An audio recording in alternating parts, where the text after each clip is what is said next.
Hello student. সহজ পাঠ YouTube চ্যানেলের পক্ষ থেকে দশম শ্রেণীর ইতিহাস বিষয়ে তোমাদের আরও একবার আমন্ত্রণ ও স্বাগত জানাই। আজকে আমরা ইতিহাসের ধারণা অধ্যায়ের পর্ব 2-এর আধুনিক ইতিহাস চর্চার উপাদান ব্যবহারের পদ্ধতি নিয়ে আলোচনা করব। আজকে আমাদের আধুনিক ইতিহাস চর্চার উপাদান ব্যবহারের পদ্ধতির তৃতীয় ভাগ হলো চিঠিপত্র। এই আজকের দিনে এই চিঠিপত্র লেখার প্রবণতা প্রায় নেই বললেই চলে, কিন্তু এই চিঠিপত্র ইতিহাসের তথ্য সংগ্রহের ব্যাপারে এই চিঠিপত্রের ভূমিকা হলো অপরিসীম। দয়া করে নিজের সাবস্ক্রাইব বাটনটি ক্লিক করে আমাদের চ্যানেলটি সাবস্ক্রাইব করুন ও নোটিফিকেশন সবার আগে পাওয়ার জন্য পাশের বেল বাটনটি ক্লিক করুন। আচ্ছা, এই চিঠিপত্রর আজকে বিষয়বস্তু হলো এই আধুনিক ইতিহাসের উপাদান হিসাবে এই ব্যক্তিগত চিঠিপত্র বিশেষ গুরুত্বপূর্ণ। বিভিন্ন মনীষী, রাজনীতিবিদ, সরকারি আধিকারিক থেকে শুরু করে সাধারণ মানুষের চিঠিও এই বিশেষ বিশেষ ক্ষেত্রের ইতিহাস রচনায় গুরুত্ব লাভ করেছে। সেই রকম আজকে একটি চিঠি নিয়ে আমরা আলোচনা করব, হলো ইন্দিরা গান্ধীকে লেখা জওহরলাল নেহেরুর চিঠি, letters from a father to his daughter. এটি আধুনিক ইতিহাস চর্চার উপাদানের অন্যতম ব্যবহার এখন হয়ে উঠেছে। এই চিঠিপত্রে ইন্দিরা গান্ধীকে লেখা জওহরলাল নেহেরু চিঠির বিষয়বস্তু কী ছিল, তাতে জওহরলাল নেহেরুর দৃষ্টিভঙ্গি কেমন ছিল, চিঠিগুলোর গুরুত্বই বা কী ছিল, সেই সব নিয়ে আজকে আমরা আলোচনা করব। আধুনিক ভারতীয় ইতিহাসের গবেষণার অমূল্য উপাদান হলো কন্যা ইন্দিরাকে লেখা জওহরলাল নেহেরুর 30টি ব্যক্তিগত চিঠিপত্রের সংকলন, letters from a father to his daughter.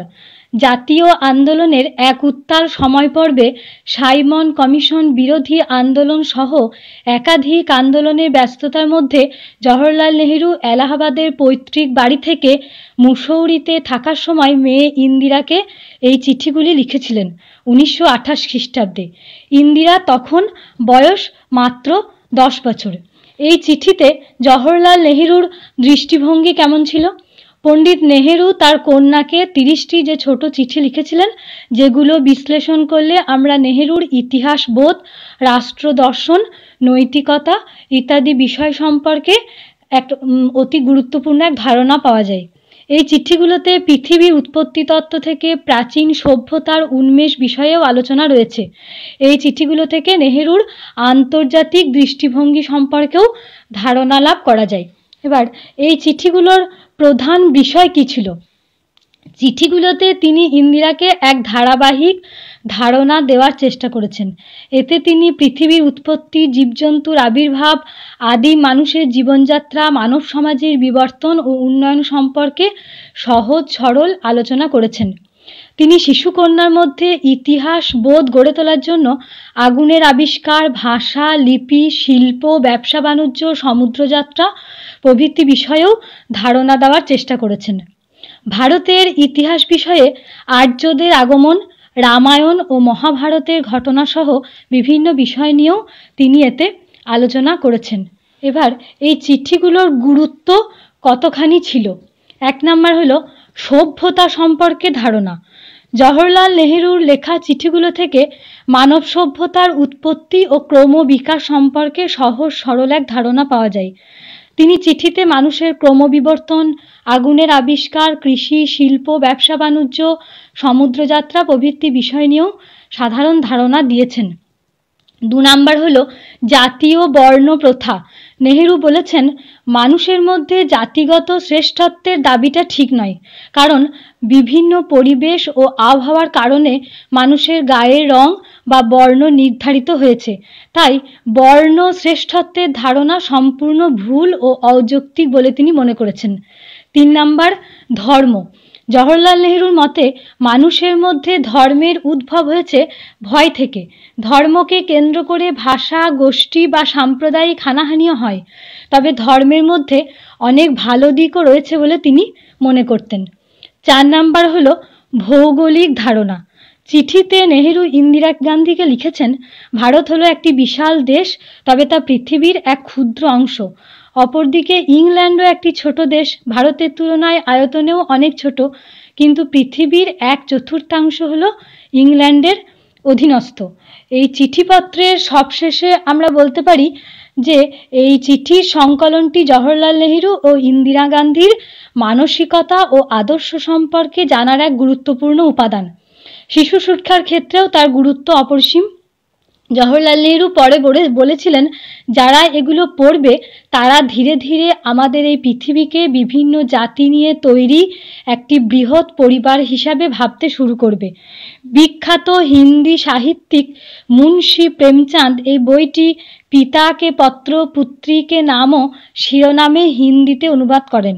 এর বাংলা অনুবাদ কল্যাণীয়াসু ইন্দু শিরোনামে প্রকাশিত হয়। এবার আমরা আধুনিক ভারতের ইতিহাস রচনার মূল উপাদানের চতুর্থ ভাগ সাময়িকপত্র ও সংবাদপত্র নিয়ে আলোচনা করব। আচ্ছা, এই সাময়িকপত্র ও সংবাদপত্র কি প্রথমে একটু বলি। সাময়িকপত্র ও সংবাদপত্রকে এখন সমকালীন ইতিহাস বলা হয়। এই সমসাময়িক ঘটনাবলী সংক্রান্ত প্রতিবেদন এগুলোতে প্রকাশিত হয়। প্রতিবেদন যে সবসময় নিরপেক্ষ দৃষ্টিভঙ্গিতে রচিত ও পরিবেশিত হয় তা নয়, প্রতিবেদকের পাশাপাশি সাধারণ জনমতেরও প্রতিফলন এই সাময়িকপত্র ও সংবাদপত্রের মধ্যে দেখা যায়। এই সাময়িকপত্র সংবাদপত্র থেকেও ব্রিটিশ ভারতের সমাজ সংস্কৃতি অর্থনীতি, ব্রিটিশদের অত্যাচারিত শাসননীতি, ভারতীয়দের প্রতিরোধ প্রভৃতি সম্পর্কেও গুরুত্বপূর্ণ এক তথ্য মেলে। এরূপ কয়েকটি উল্লেখযোগ্য সাময়িকপত্র সংবাদপত্র হলো হিকির বেঙ্গল গেজেট, যেটা হলো ভারতের প্রথম সাপ্তাহিক সংবাদপত্র, মার্সম্যানের দিগদর্শন ও সমাচার দর্পণ, রামমোহন রায় সম্পাদিত সংবাদ কৌমুদী, ভবানীচরণ বন্দ্যোপাধ্যায় সম্পাদিত সমাচার চন্দ্রিকা, দেবেন্দ্রনাথ ঠাকুর সম্পাদিত তত্ত্ববোধিনী পত্রিকা, ঈশ্বর গুপ্ত সম্পাদিত সংবাদ প্রভাকর, অরবিন্দ ঘোষ সম্পাদিত বন্দে মাতরম এবং বারীন্দ্র কুমার ঘোষ সম্পাদিত যুগান্তর প্রভৃতি হলো কয়েকটি সাময়িকপত্র ও সংবাদপত্রের নাম। এবার আমরা দেখব যে সাময়িকপত্র ও সংবাদপত্রের মধ্যে পার্থক্য কতখানি। এই আধুনিক ভারত সম্পর্কে এই সাময়িকপত্র সংবাদপত্র ইতিহাস রচনার ক্ষেত্রে দুই গুরুত্বপূর্ণ উপাদান হিসেবে স্বীকৃত হয়েছে। সমসাময়িক সামাজিক, রাজনৈতিক ও অর্থনৈতিক জীবনের প্রতিচ্ছবি লাভের পাশাপাশি দৈনন্দিন বা সাপ্তাহিক ঘটনাবলীর নির্ভরযোগ্য তথ্য সরবরাহ এই সাময়িকপত্র সংবাদপত্রের গুরুত্ব হলো অপরিসীম। এই সাময়িকপত্র সংবাদপত্রের পার্থক্যের এক নাম্বার হলো সময়কালগত পার্থক্য। সংবাদপত্রের সময়কাল সাময়িকপত্র প্রকাশের অনেক আগে বলে মনে করা হয়। 2 নাম্বার হচ্ছে আকার আকৃতিগত পার্থক্য।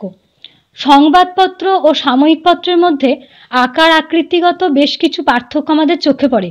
সংবাদপত্রগুলো আকারে সাময়িকপত্রের তুলনায় অনেকটাই বড় হয়।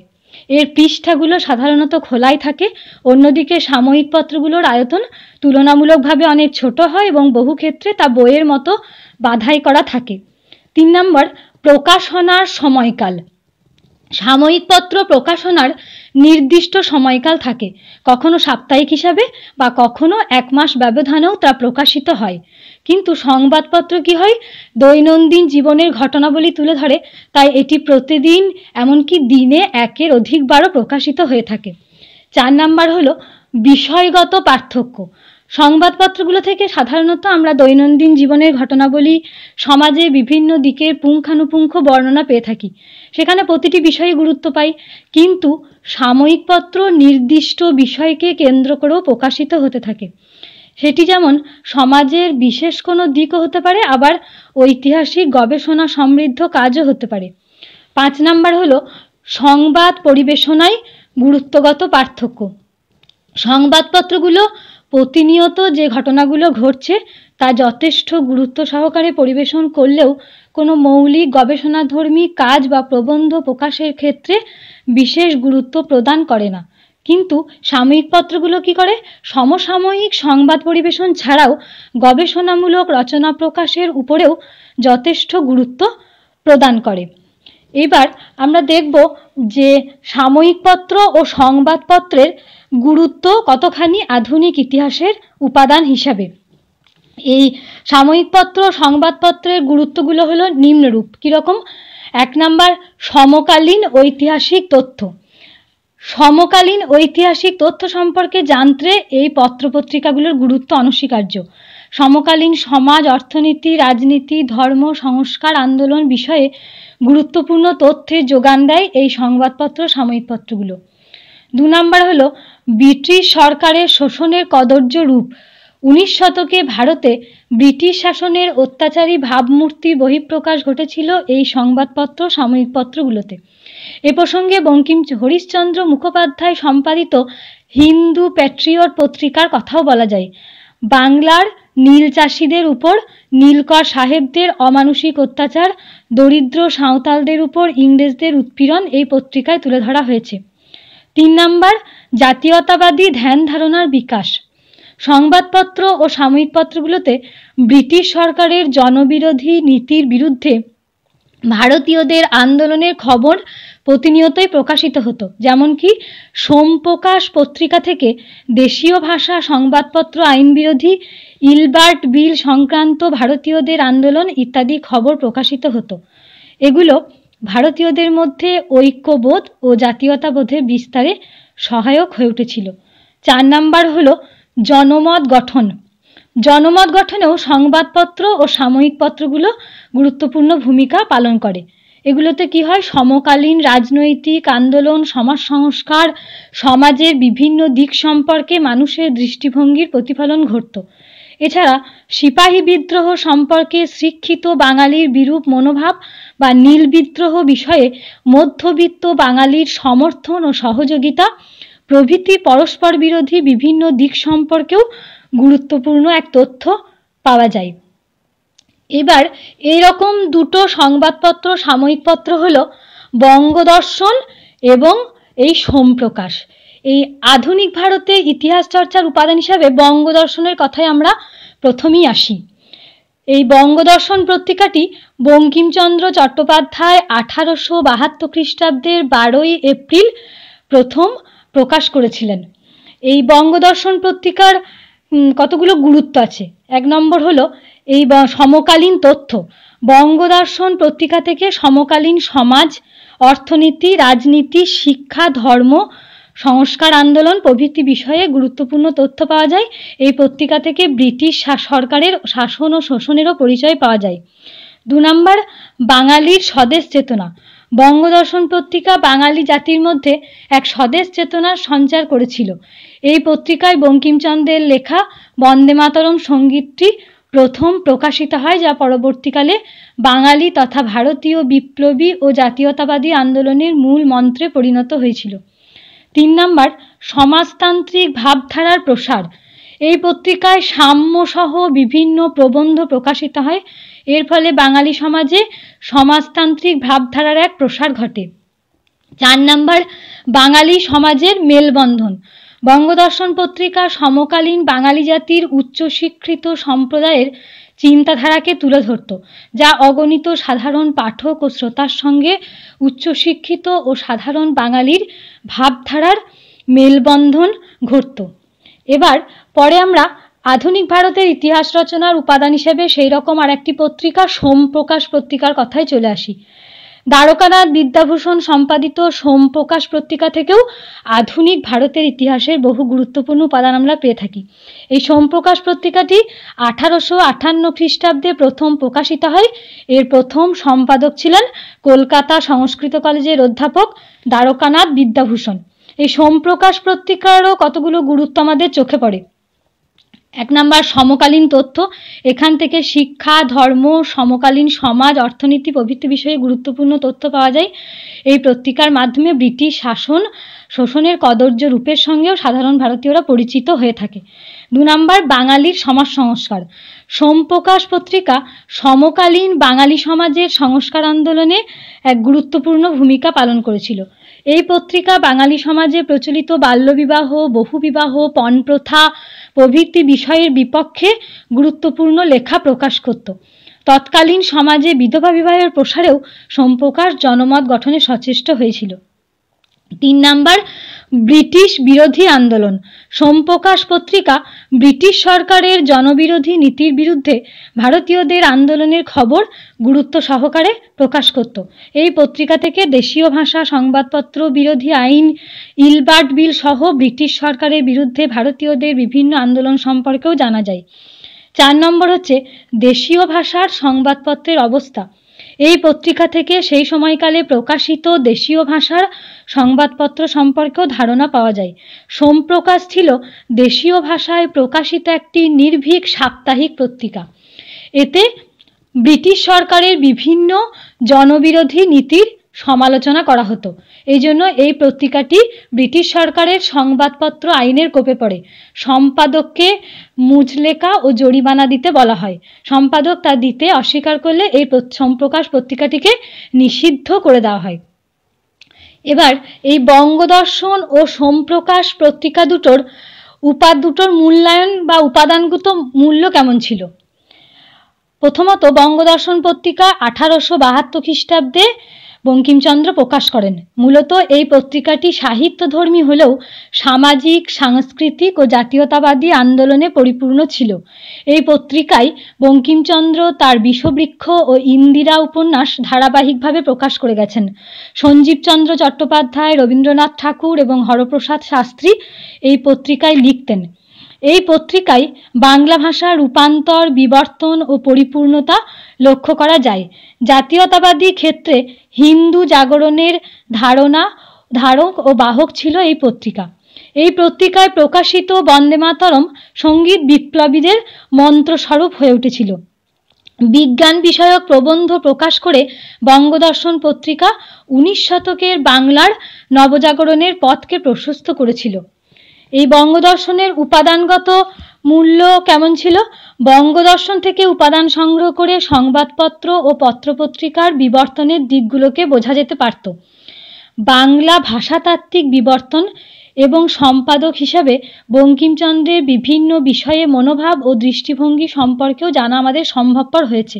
এছাড়া 19 শতকের বাংলার সামাজিক ইতিহাস রচনার একটি গুরুত্বপূর্ণ উপাদান হিসাবেও বঙ্গদর্শনকে গণ্য করা হতো। এবার আমরা পরবর্তী সাময়িকপত্র সোমপ্রকাশের কথায় চলে আসি। 1858 খ্রিস্টাব্দের 15ই নভেম্বর দ্বারকানাথ বিদ্যাভূষণের সম্পাদনায় সোমপ্রকাশ পত্রিকা প্রকাশিত হয়। এই পত্রিকার আদর্শ ছিল জনকল্যাণ। রাজনৈতিক, সামাজিক বিষয় নিয়ে লেখা বিভিন্ন পত্রপত্রিকা এই পত্রিকায় প্রকাশিত হতো। বিশেষত বিধবা বিবাহ আন্দোলন, ভারতে নারী শিক্ষার প্রসার, শিল্পায়ন, 1857 খ্রিস্টাব্দের বিদ্রোহ, মহারানীর ঘোষণাপত্র, নীল চাষিদের আন্দোলন, জমিদারি ব্যবস্থার কুফল, ইলবার্ট বিল সমর্থন, জাতীয় কংগ্রেস প্রতিষ্ঠাকে স্বাগত, দেশীয় ভাষায় সংবাদপত্র আইনের বিরোধিতা ইত্যাদি বিষয় নিয়ে এই পত্রিকায় লেখা হতো। এই সোমপ্রকাশ পত্রিকার উপাদানগত মূল্য কতখানি ছিল। সোমপ্রকাশ পত্রিকা ভারতীয় সাংবাদিকতার ইতিহাসে এক বিশিষ্ট স্থানের অধিকারী। এই পত্রিকায় রাজনৈতিক ও সামাজিক প্রশ্ন নিয়ে সম্পাদকীয় প্রকাশিত হয়। সমসাময়িক বাংলার রাজনৈতিক, সামাজিক ইতিহাস রচনার আকর উপাদান হিসাবে এই পত্রিকাকে ব্যবহার করা যেতে পারে। ব্রিটিশ শাসন সম্পর্কে ধ্যান ধারণার পরিবর্তনের ইতিহাস গবেষণার ক্ষেত্রে এই পত্রিকা থেকে প্রাপ্ত উপাদানকে ব্যবহার করা যেতে পারে। এইবার সবশেষে আমরা বঙ্গদর্শন ও সোমপ্রকাশ পত্রিকা দুটোর মূল্যায়ন করলে প্রথমত বলতে পারি তারা এই সোমপ্রকাশ এবং বঙ্গদর্শন পত্রিকাগুলো রাজনৈতিক ও সামাজিক মূল্যবোধগুলোকে নথিবদ্ধ করে যেগুলো সে সময় প্রভাবশালী ছিল। দ্বিতীয়ত কি সংবাদ এই দু ধরনের সংবাদপত্রগুলো দৈনন্দিন বা সাপ্তাহিক ঘটনাবলীরও বিবরণ দেয়। এবার আমাদের পাঠ্যসূচি অনুযায়ী আমাদের আরেকটি বিষয় জানতে হবে, সেটা হলো ইতিহাসে তথ্য সংগ্রহে ইন্টারনেট ব্যবহারের সুবিধা ও অসুবিধাগুলো আমাদের কতখানি। যে কৃত্রিম উপগ্রহ বা স্যাটেলাইটের মাধ্যমে যোগাযোগ ব্যবস্থাকে ইন্টারনেট বলা হয়। এই ইন্টারনেট ব্যবহারের ফলে বর্তমান যুগে আমাদের তথ্য প্রযুক্তির ক্ষেত্রে এক বিশাল বিপ্লব ঘটেছে। তাই এই বর্তমান যুগকে আমাদের তথ্য বিস্ফোরণের যুগও বলা হয়। এই ইন্টারনেটের সাহায্যে আমাদের ইতিহাসের অনেক তথ্য পাওয়া যায়। এই ইন্টারনেটের সুবিধাগুলো কি কি ছিল। 1 নাম্বার হচ্ছে তথ্যের সহজলভ্যতা। ইন্টারনেটের সাহায্যে আমরা ঘরে বসেই দেশ দুনিয়ার অসংখ্য তথ্য নিমেষের মধ্যেই জানতে পেরে যাই। ইন্টারনেট থেকে সহজেই বহু তথ্য সংগ্রহ করে আমাদের ইতিহাস রচনা করা যায়।